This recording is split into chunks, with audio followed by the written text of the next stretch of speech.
Once you've completed input of the materials into Red Rhino, it's necessary to go to the recap. So I always like to click Save before I do what's called Leave the Neighborhood here. I'm going to leave the takeoff page. I'll click the back button. When I click the back button, it takes me back to the estimate page, shows the section at the top, the estimate details here.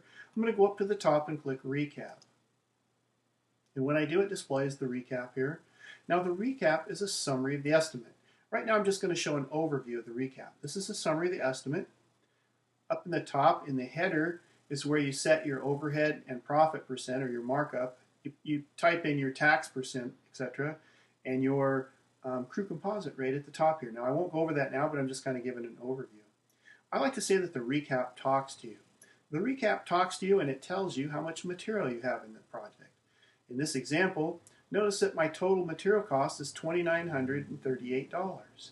When I look down here at labor, it shows crew labor hours. Now it's important to know this. We're going to come back and maybe make some edits on this later, but I'm showing, or I should say the recap is showing that there's 98.41 hours in the estimate.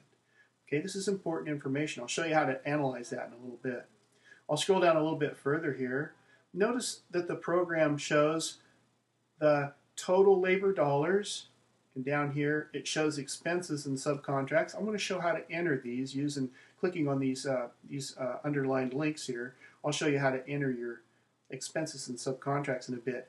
Now notice that the program shows that the prime cost, the total project now, just the way the estimate sits, is $9,089.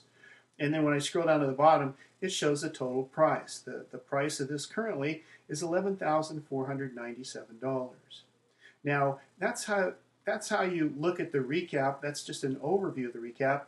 In a couple minutes now, or in a later session here, I'm going to show you how to do some analysis and make some changes.